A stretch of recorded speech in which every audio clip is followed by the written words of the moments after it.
moi, tu vois. Moi. Et des fois, j'en ai marre de te regarder, toi. Ouais, c'est pas... Ouais, mais me regarder, c'est quand même intéressant.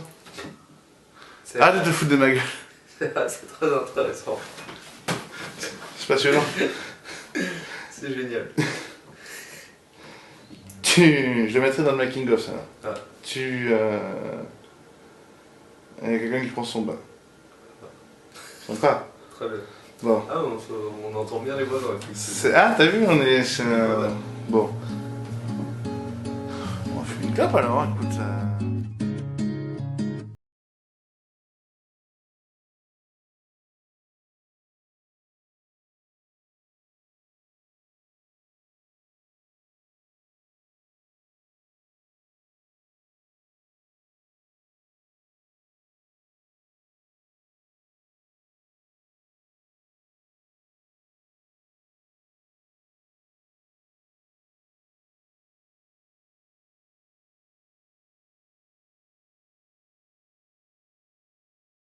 Bah, c'était un peu sportif parce que je suis parti juste après le BPT, j'ai fini le BPT le dimanche soir et le lundi je suis arrivé, j'ai commencé le day 2 du main. Après c'était vraiment une expérience sympa, c'est vrai qu'il y a une très bonne ambiance au Florida. Au début les joueurs étaient relativement timides avec moi et plus la semaine avançait, plus on apprenait à se connaître, plus j'ai eu de questions, des rencontres vraiment sympas, agréables et puis je crois que moi aussi il fallait que je me fonde dans l'atmosphère. C'est pas le type de tournoi que je fais d'habitude, mais c'était vraiment une expérience agréable et rigolote et je passais un bon moment. Quelqu'un qui va vers les autres, qui va discuter, qui va échanger, je pense que c'est aussi comme ça qu'on renvoie une image positive de la room. Après, à titre personnel, j'ai jamais eu l'impression de me forcer à faire ça parce que j'ai toujours aimé le faire. Je le faisais avant d'être team pro. Le jour où ça s'arrêtera avec PMU, je continuerai à faire ça. Moi, on a déjà parlé ensemble. Quand je fais quelque chose, je le fais à fond. Au Florida, j'y suis allé, je voulais gagner les tournois. Donc après, je pense qu'aussi les amateurs sont contents de voir que je suis team pro, que je fais des gros tournois, mais qu'en même temps, quand je vais faire un tournoi où j'ai rien à gagner ou quasiment rien, je me donne quand même à fond. Parce qu'après, je trouve que déjà, il y a toujours à apprendre et c'est aussi un peu les respecter que vraiment jouer le jeu à fond parce que c'est quelque chose qui est important. Et même dans la rencontre et dans l'échange que tu vas avoir avec les gens, si jamais tu, tu joues vraiment, c'est là où l'échange est le plus intéressant, je trouve.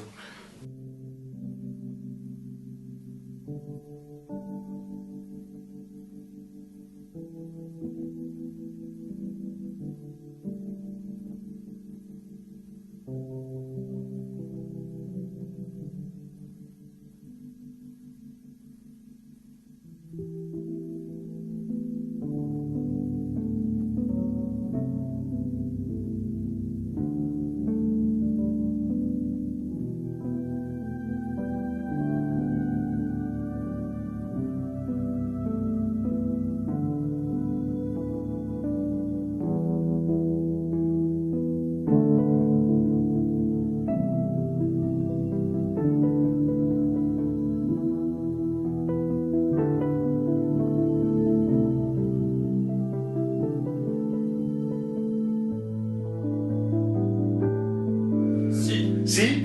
J'avais annoncé qu'il y avait des chances d'être éliminé dans un tournoi. Bon, bah, j'avais pas menti. J'ai été éliminé. Bon, bah t'as fait un beau D1. J'ai fait un très beau D1. J'ai fini avec quasiment 2 fois la moyenne. Donc j'avais 113K. Vraiment une journée tranquille où j'ai pu monter échelon relativement facilement. J'ai passé 2 flips. Enfin voilà, tout s'est passé calmement et agréablement. Et tout allait bien jusqu'au début du D2. Et là, c'est le drame. Alors là, le début des D2 était beaucoup compliqué. Je me suis assis, j'ai reçu As-Dame suité première main, j'ai relancé, quelqu'un m'a fait tapis, j'ai payé. Il avait perdu 7, j'ai perdu le flip. Ça représentait 20% de mon tapis, c'était pas très grave. Mais le problème, c'est que derrière, j'ai perdu tous les coups pendant 2 heures. J'ai joué donc 8 coups post-flop, j'ai perdu les 8. Voilà, j'ai fini avec flush over flush pour être éliminé. Et donc je suis passé de 113K à 0, donc quasiment 100 blindes, 116 je crois, donc quasiment 100 blindes à la reprise à 0 en 2 heures. Donc, 2 heures et quart. Tout s'est bien passé. Tout s'est très bien passé, mais à l'inverse. Au-delà de ça, tu tires quoi comme premier bilan? On voit que le tournoi est un succès, il y a énormément de monde. Il y a beaucoup de qualifiés, que ce soit les qualifiés dont on parle du Florida, mais aussi beaucoup de qualifiés par internet, par PMU Poker. Toi, quand tu discutes un peu avec eux et tout, tu vois, tu le sens comment? C'est un beau succès. Ah, c'est un super succès. Enfin, on attendait au moins 600, on espérait au moins 600 joueurs. Je crois qu'il y a eu 685, quelque chose comme ça. Enfin, on est un peu en dessous des 700. Après, le contexte était favorable, faut pas se le cacher, parce que c'est le seul cercle de jeu qui était ouvert. Il y avait le FPS qui devait être disputé il y a un mois, qui n'a pas eu lieu à cause de la fermeture de cadets. Donc voilà, le contexte global était favorable à ce que ce tournoi soit un succès. A l'inverse, le contexte global pour le poker est pas du tout favorable, parce que c'est vrai que c'est toujours triste que des cercles ferment, et pour l'ensemble de la communauté des joueurs et pour attirer de nouveaux joueurs, je pense que c'est un contexte qui est vraiment défavorable. Voilà, donc après, il faut mettre ça quand même en perspective. Mais après, c'est sûr que nous, on est très contents. Je pense que dans l'ensemble, ça s'est bien passé, même si c'était la folie. Je pense que les équipes de Clichy vont être contentes de dormir à la fin de ce soir, quoi, quand le tournoi sera fini, qu'ils vont bien dormir. Et nous, on aimerait bien dormir un peu, mais on part demain à Prague, donc voilà, on se reposera à Noël. Toi, personnellement, tu tires quel bilan des WPT National Series qui sont disputés cette année entre Cannes, Marrakech et ici? Est-ce que ça a été le succès que tu espérais? Est-ce que les échos ont toujours été positifs de la part des qualifiés? Tu veux dire de manière générale, pas de manière générale, tout à fait. Je pense que le WPT national, c'est devenu un vrai circuit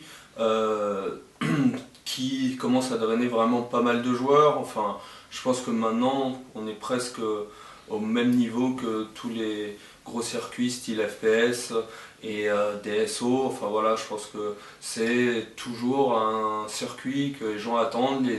Il y en a 3 par an, les destinations sont sympas, enfin voilà, Marrakech c'est vraiment agréable d'y aller. Moi j'ai l'impression que les gens sont vraiment contents, la structure est belle, il y a un beau side event carte blanche qu'on a réalisé avec Carouane. T'en es content? J'en suis vraiment content. Je pensais, quand on a fait la structure avec Carouane, avec la structure de paiement, c'est Erwan qui a proposé au début de faire ce style de structure. Moi j'avais un peu peur que les gens soient réticents, parce que 10 000 jetons... Oui, tu m'en avais parlé, t'avais peur du 10 000 jetons. En fait, c'est aller à l'inverse du courant de la mouvance classique en ce moment. La mouvance, c'est de faire des deep stacks, des super deep stacks et machin. C'est vrai que moi, c'est quelque chose que j'apprécie, mais ça m'énerve cette surenchère de deep stack, parce qu'en fait, on commence vraiment trop deep, et par contre, quand on approche de la fin, quand il reste 10-20% du fil, la table finale, l'average souvent tombe à quelque chose comme 20 blindes, 25 blindes maximum, et c'est le moment où on joue beaucoup moins au poker en fait. Toutes les décisions se prennent pré-flop, enfin la plupart des décisions, et je trouve que c'est un peu dommage, parce que le poker, c'est quand même un jeu qui joue aussi en partie post-flop. Et on a voulu essayer autre chose, proposer quelque chose qui était différent, et quand je vois les retours des gens, enfin le nombre de personnes qui sont fans de cette structure, ça fait vraiment plaisir. Et puis peut-être que ça permettra de faire un peu évoluer les mentalités, que les gens se disent peut-être que avoir autant de jetons au début, mais des niveaux plus, qui sont courts, c'est peut-être pas si bien par rapport à moins de jetons avec des niveaux un peu plus longs, où effectivement dès le début, c'est vrai qu'on commence avec 100 blindes, donc dès le début on commence à jouer au poker, et puis il n'y a pas 3-4 heures, où les 3-4 premières heures sur certains circuits ça ne vraiment pas grand chose, quoi. Au final, t'auras pas fait d'item cette fois. Non, pourtant j'aurais essayé, parce que la journée de samedi, j'ai quand même bust à 13, j'ai été éliminé à 13h45 du main, à 14h je jouais le carte blanche, à 21h45 je crois j'étais éliminé du carte blanche, et à 22h je jouais le high roller, jusqu'à 6h du matin, ce qui m'a fait une belle journée de 10h à 6h du matin en ayant dormi 4 heures, donc on peut pas me reprocher de ne pas avoir essayé. Je me suis d'ailleurs qualifié pour le Day 2 du High Roller, où j'ai été éliminé à la 17e place, je crois, pour 9 items. Donc bon, j'aurais vraiment tout donné, mais là, bon, bah, cette fois, c'est pas passé, quoi. Au-delà de ça, comme tu en parlais il y a quelques jours, il y a la variance. Au-delà de ça, on en parlait toi et moi en privé, 14 items cette année. Ouais. En termes de chiffres, c'est quand même quelque chose. En termes de gains aussi, ça reste une des bonnes années. C'est une bonne année après. Ce que je te disais déjà l'autre jour, c'est que voilà, j'aurai toujours cette dose de frustration sur certains tournois et pas avoir, j'ai pas eu une seule victoire dans l'année, c'est un regret. Je pense que si jamais j'avais réussi à vraiment faire un body run dans un gros tournoi ou une victoire, dans un gros tournoi c'est encore mieux, mais une belle victoire, je pense que j'aurais pu déclarer satisfait de cette année. C'est pour ça que là, je suis quand même un peu sur la retenue à ce niveau-là. I'm gonna fight 'em all. A seven-nation army couldn't hold me back. They're gonna rip it up, taking their time right behind my back. And I'm talking to myself at night because I can't forget. Make 'em fall through my mind behind a cigarette. And the message coming from my eyes said, leave it alone. Leave it alone. Personnel, voilà, donc on va pas le cacher. Quand tu as été pris dans la team PMU, il y a eu des avis positifs, hein, il y a des gens qui ont été très contents pour toi. Il y a eu quelques retours négatifs. Normal, quelques retours négatifs des fois de personnes, on va dire, plutôt importantes, etc. On va pas revenir sur tout le côté, voilà, comment t'es arrivé là et tout, tu l'as expliqué 100 fois, mais est-ce que c'est quand même dur quand on réalise un de ses rêves, c'est-à-dire se être sponsorisé, les pics, ou est-ce qu'on retient que le côté positif à ce moment-là? Alors ça m'aurait étonné si j'avais eu que des retours positifs. Honnêtement, j'ai été étonné qu'il y ait autant de gens qui me félicitent et qui soient contents pour moi. Après, je suppose bien que ceux qui sont pas contents vont en parler plus en privé et à moins que quelqu'un me le répète, je vais pas forcément être au courant. Mais dans l'ensemble, j'ai entendu, oui, certaines personnes qui reprochaient le choix de PMU ou qui critiquaient le choix de PMU. Après, de toute façon, on était 9 candidats, ils devaient en prendre qu'un seul à la base, ils ont décidé de prendre Erwan et moi. Il y allait forcément avoir 7 déçus. Dans les 7 déçus, chacun avait aussi une communauté de joueurs derrière lui. Donc, moi je trouve ça totalement normal qu'il y en a qui n'aient pas compris pourquoi on m'avait pris moi plutôt qu'un autre. Et non, ça m'a pas affecté plus que ça. Et au contraire, ça m'a peut-être donné encore... De toute façon, les critiques ou même les périodes de bad run, je trouve que c'est toujours des périodes où tu te remets en question et où tu travailles plus et donc tu cherches à progresser. Et c'est aussi ces périodes-là qui t'aident à donner le meilleur de toi-même et à être vraiment motivant. Enfin, moi, dans l'ensemble, les critiques ou les périodes difficiles, ça m'aide, ça me donne un surcroît de motivation pour le futur. Donc ça m'a pas dérangé. On sait que le poker, souvent, c'est quand même un métier, on va dire, une passion solitaire, entre guillemets. Est-ce qu'aussi le fait de se retrouver dans une famille, la famille PMU, est-ce que ça libère d'un poids un peu? Alors, j'étais vraiment content de l'intégrer au début. Ouais. Et en même temps, j'ai mis du temps à vraiment l'intégrer. C'est-à-dire que je me sentais bien dedans et en même temps, je sentais un poids, il y avait un espèce de petit poids quand même de responsabilité. Maintenant, je savais que mes résultats allaient être plus mis en avant, qu'on allait plus parler de moi, qu'on allait plus mes pieds sur les tournois. Et puis, notamment quand je m'installais à une table, voilà, j'étais le nouveau team pro et donc il y avait une espèce d'envie peut-être de trop bien faire qui m'a pesé un peu. Et après, petit à petit, j'ai pris mes marques, j'ai appris à rencontrer tout le monde. Et vraiment pour ça, je les remercie parce que quand j'ai fait des perfs ou des tables finales ou des body prun, je recevais des textos de tout le staff PMU, enfin c'était incroyable. Ma première grosse perf de mon contrat, c'est quand j'ai fait 3e au BPT à Deauville, j'ai reçu un texto, des messages d'encouragement de je sais pas, une quinzaine de personnes qui travaillent chez PMU, et je dois avouer que j'étais vraiment touché. Au-delà même de tous mes followers, mes amis et machin, les gens qui me suivent, j'étais vraiment touché, et c'est vrai que c'est là où ça m'a vraiment détendu, et je me suis vraiment senti soutenu, et c'est vrai que c'est agréable, et je pense que ça aide, même mentalement, à pas lâcher. Quand je te parlais que je ne lâchais pas, je pense que j'ai toujours été comme ça, mais d'autant plus depuis que je suis sponsorisé. Je me dis que j'ai pas le droit, enfin j'ai cette chance-là d'être sponsorisé. Il y a tellement de personnes qui aimeraient être à ma place. J'ai vraiment envie de faire le maximum, et même si ça va mal, à certaines périodes, je suis pas trop du genre à me plaindre.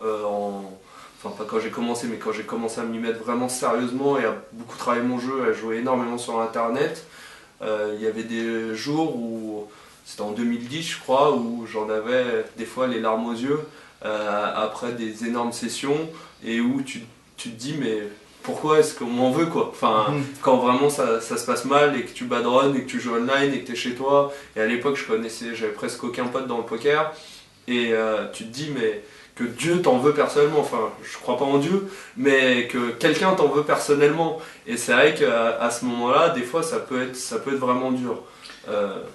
Quand tu dis ça peut être dur, est-ce que ça bouffe aussi l'entourage, est-ce que ça bouffe ce que tu fais autour à ce moment-là, quand t'es pas team pro et que t'es en train d'apprendre entre guillemets? Ça a été difficile, ça a été très difficile pour ma petite amie de l'époque, voilà, avec qui j'étais pacsé et avec qui on s'est séparés, parce que effectivement elle a vécu des moments qui étaient un peu compliqués, enfin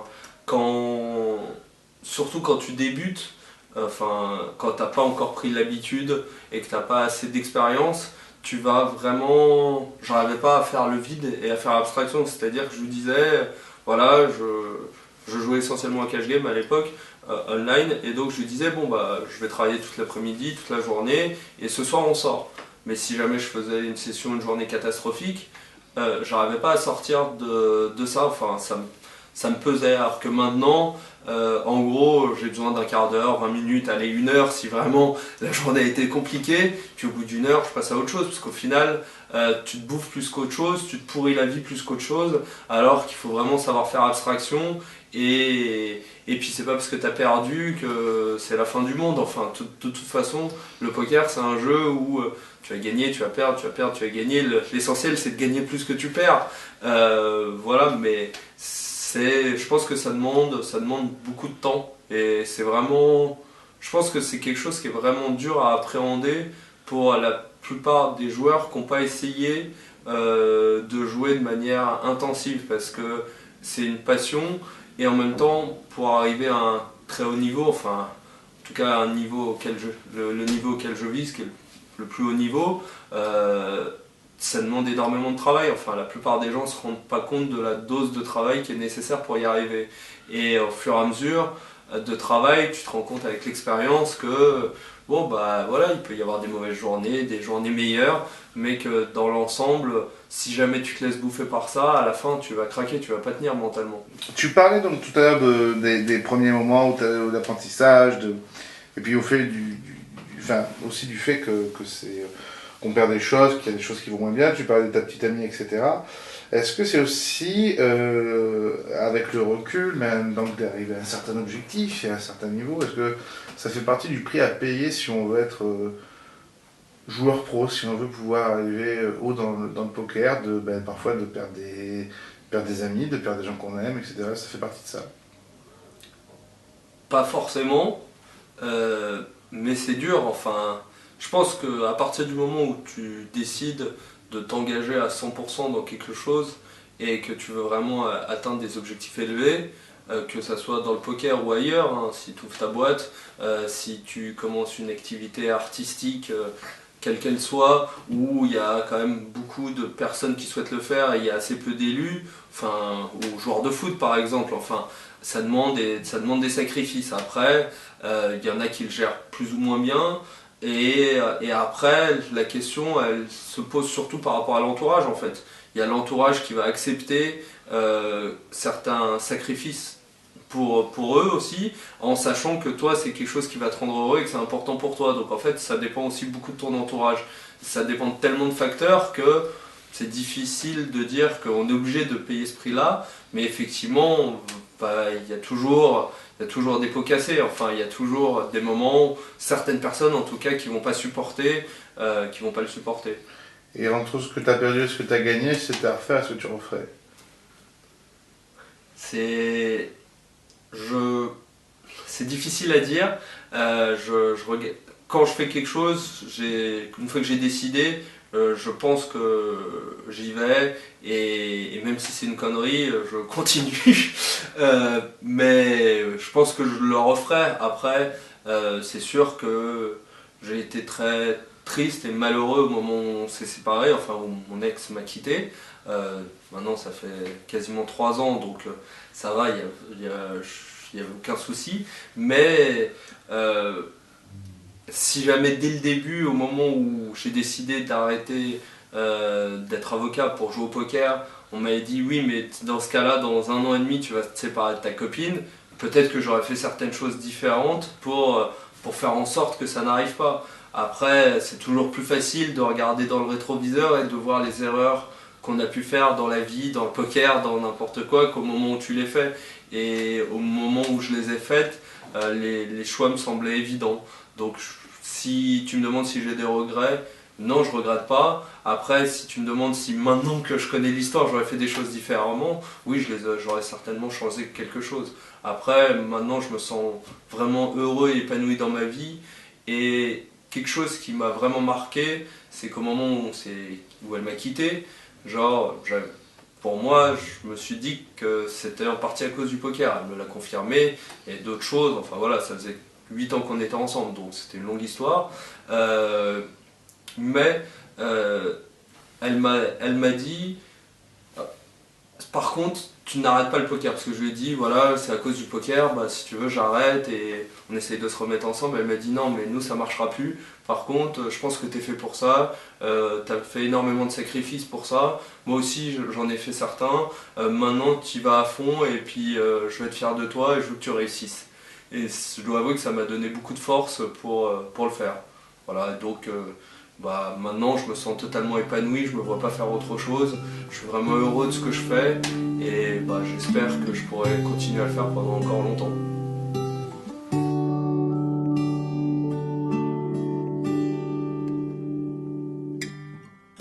When you lay down by my side,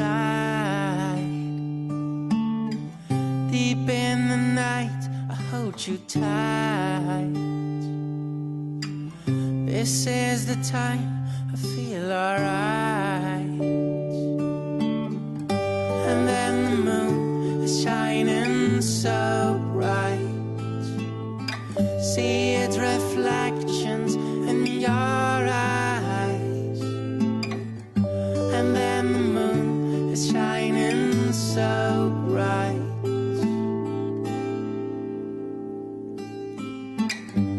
Then you come to cross my dreams, so I share them. Voilà, une année qui se termine, un bilan positif.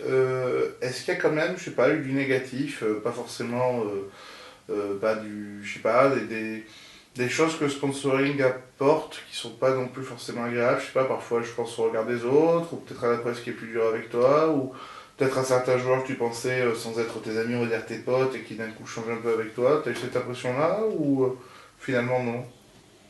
J'essaye de réfléchir et dans l'ensemble, j'ai plutôt eu des... Enfin, au niveau de la presse, je me suis rarement fait casser pour... Je me suis jamais fait casser, enfin, j'ai pas l'impression, ou alors je l'ai pas vu peut-être. Et non, enfin, ça a été tellement plus de positif que j'ai du mal à tirer l'expérience négative. Après, par contre, ça a été une mutation de ma carrière de joueur professionnel parce que c'est pas du négatif, mais c'est quelque chose auquel je pensais pas, c'est-à-dire que les sollicitations extérieures, que ça soit toi ou d'autres, les covereurs, que j'avais déjà un peu, maintenant je suis vraiment sollicité, j'ai tendance quand même à être assez accessible avec les gens, et je crois qu'au début je me suis peut-être un peu trop dispersé quand je jouais mes tournois, résultat j'étais beaucoup moins concentré qu'à une époque, parce que j'étais sollicité, puis je répondais, machin. Maintenant c'est vrai que j'arrive bien à faire le tri et à faire en sorte que si j'ai besoin d'être concentré à ce moment-là, bah je reste un peu plus dans ma bulle, mais ça plus les sollicitations en dehors des tournois, c'est vrai que je m'attendais pas à ce que ça soit autant, mais je trouve que ça donne un sel supplémentaire peut-être justement à carrière, parce que j'ai l'impression au-delà de ma carrière de joueur, de pouvoir apporter d'autres choses, de pouvoir avoir une parole qui est écoutée, notamment auprès des organisateurs de tournois. C'est vrai qu'ils viennent nous consulter, ils viennent nous demander ce qu'on en pense de leur structure, de leur payout. Enfin, je trouve que c'est plaisant et c'est vrai que c'est quelque chose qui m'intéresse parce que j'ai toujours été investi, que ça soit dans les...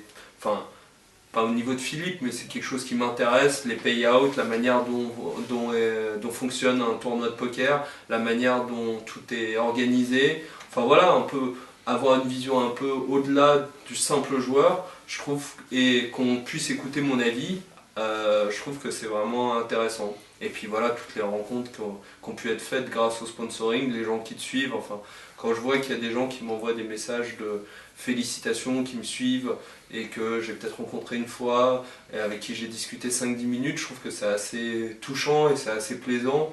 Et c'est pour ça qu'en tout cas, dans la mesure du possible et de mon temps disponible, j'essaye toujours d'en répondre, parce que bah, c'est des gens, voilà, c'est des gens qui m'apportent et qui m'aident à me surpasser, quoi, qui me donnent envie de faire plus. Demain va être annoncé dans la presse la reproduction pour une année d'une partie de la team, dont tu fais partie, puisque Erwan et toi vous êtes reconduits, et Damien va passer, on va dire, du statut de vainqueur du concours que vous avez organisé avec PMU à Team Pro officiel. C'est ça. Nous on est encore dans le secret. Déjà toi, quand tu sais que tu es reconduit, tu vois ça comment? C'est un soulagement, c'est un aboutissement par rapport à l'année que tu as faite. C'est logique parce que ben, c'est sur le long terme. Comment toi tu le ressens à ce moment-là quand toi tu es au courant? Déjà, je pensais que dans l'ensemble, Erwan et moi, et Damien en tant que gagnant de Pro Dream, on avait fait des plutôt beaux résultats. Je pense qu'on commençait à avoir une vraie légitimité en tant que team et ça fonctionne bien entre nous aussi. Donc, pas mal de facteurs qui me donnaient confiance sur le fait qu'il y avait des chances qu'on soit reconduit. Après, l'état du marché fait qu'on ne sait jamais, qu'il y a toujours une part d'incertitude et que malgré tout ça, on aurait pu ne pas être reconduite. Après, quand il nous avait sélectionné l'année dernière, c'est vrai qu'il nous avait dit que si ça fonctionne, il n'y avait pas de raison qu'on ne continue pas au-delà de la première année. Et puis même faire un casting tous les ans, enfin, c'est quand même beaucoup de temps, d'énergie, donc voilà. Donc j'étais relativement confiant sur le fait qu'on serait sûrement reconduit. Après, c'est sûr que le jour où on me l'a annoncé, officiellement, bah forcément j'étais très content. Et en même temps, j'ai déjà commencé à me projeter sur l'année prochaine et à réfléchir à mes nouveaux objectifs et à vraiment essayer de mettre la barre plus haut, quoi.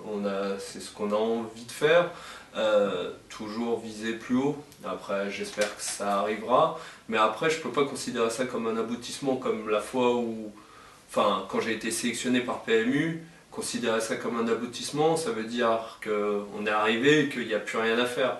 Alors qu'au contraire, quand j'ai été pris, je considérais que justement un nouveau champ de possibilités s'ouvrait à moi et qu'au contraire tout restait à faire et des nouvelles choses que je ne savais pas forcément faire, tout cet aspect de joueurs sponsorisés, de nouvelles obligations. Par exemple, rédiger des articles dans un magazine ou différentes choses comme ça, faire des vidéos techniques, c'est des choses que je n'avais jamais faites, donc il fallait appréhender tout ça, appréhender aussi la sollicitation, une sollicitation plus importante de la part des gens et de la presse.